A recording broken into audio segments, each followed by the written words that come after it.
मैं सीधे आपको राहुल गांधी जी के वो दोनों स्टेटमेंट सुनाता हूं, एक सुन लेते हैं पहले, उसके बाद दूसरा सुनेंगे उन्होंने क्या कहा चीन के बारे में। आइए सुनते हैं। The way the Americans value individual liberty, the Chinese value harmony.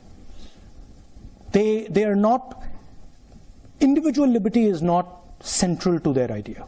Okay, their idea is much more about the society being in harmony, because they've had massive tremors, right? They've had huge amounts of pain, they've had revolution, they've had civil war, they've had the Cultural Revolution. So what they don't want is that things go out of control, that things spiral out of control and disorder comes.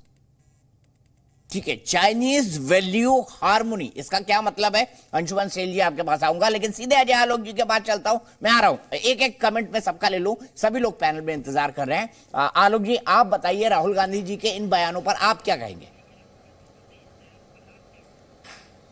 बिल्कुल अपने परिवार के footsteps पे चल रहे हैं। कोई गलत नहीं कहा है राहुल गांधी ने।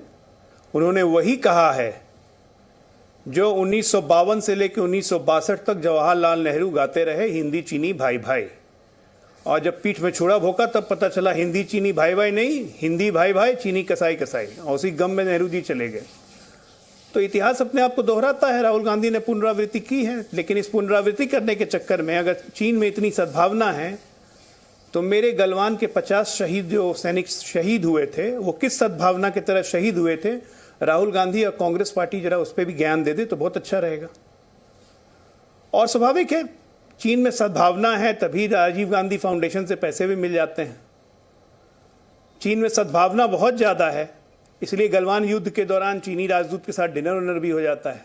तो राहुल गांधी ठीक कर रहे हैं, वो अपने लेसन पे जा रहे हैं। बेकार हम लोग को चर्चा कर रहे हैं, वो तो वही कर रहे हैं जो नेहरू जी ने किया था।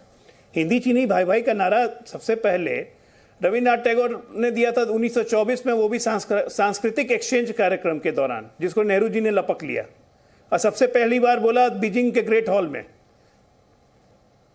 जब पंचशील एग्रीमेंट करने गए थे, और उसके बाद लगातार बोलते गए।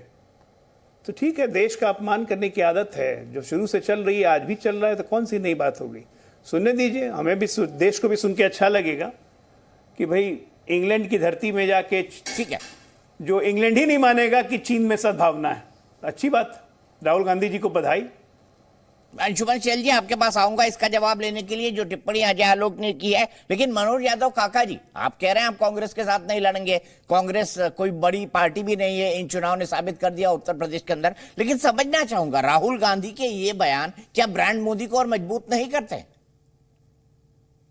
दीपक जी, इस पर तो मैं समझूंगा कि बहुत स्पष्ट अंशुमान भाई ने बोला है। हमारे जो सवाल ये है कि आप जो चीन को लेकर के और राहुल जी के बयान को लेकर के जो आप तर्क प्रस्तुत कर रहे हैं, कम से कम भारतीय जनता पार्टी के साथी को ये बताना चाहिए कि जब ये भारतीय जनता पार्टी और बीजेपी इस तरह का बाजार खड़ा कर रही थी कि चीन के खिलाफ हम कड़ी से कड़ी कार्रवाई करेंगे, उस दरमियान हमारे सैनिक किस तरह से गलवान घाटी में शहीद हुए।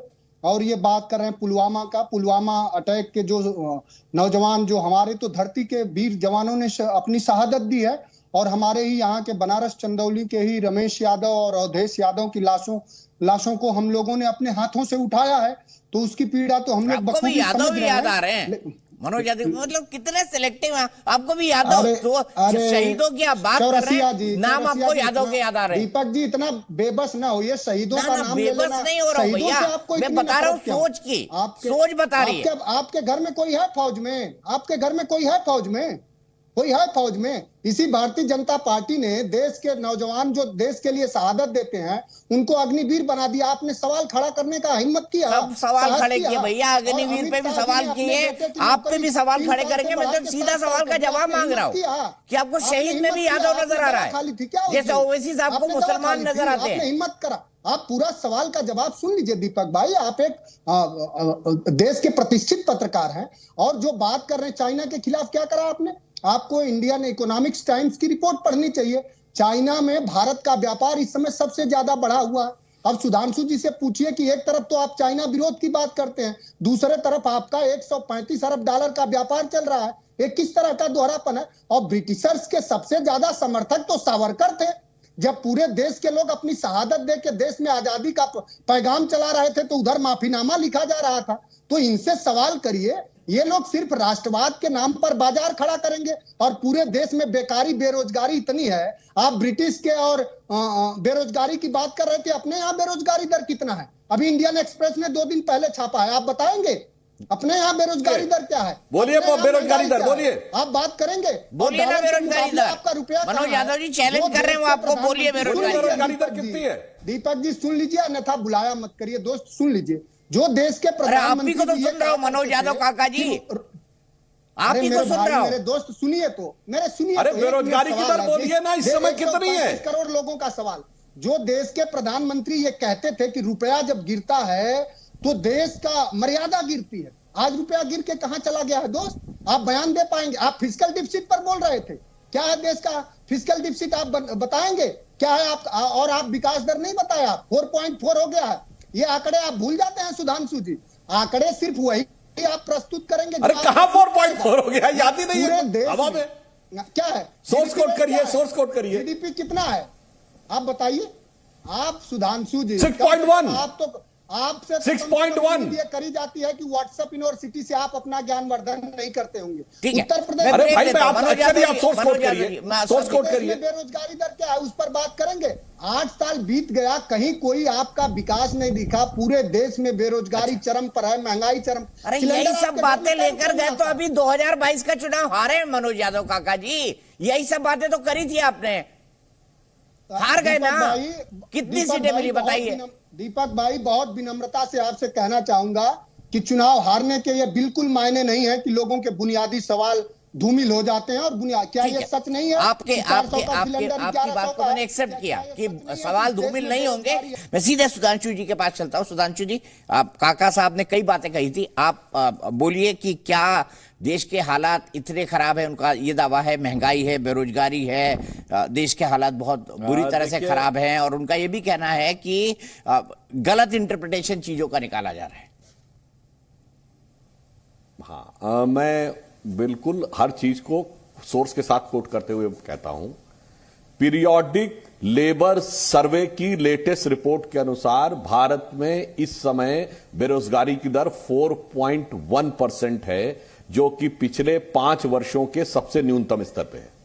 और इसी के आधार पे यह कहा गया है कि नेक्स्ट ईयर एक्सपेक्टेड रेट 7.2% है। अरे मनोज जी, अरे व्हाट्सएप नहीं यार, कोट कर रहा हूं, फालतू की बात मत करिए।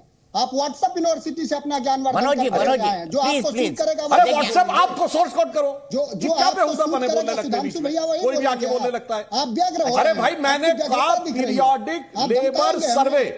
अब सुनिए मनोज जी प्लीज सुनेंगे। अरे भाई आप बोलिए ना, सोर्स कोड करिए।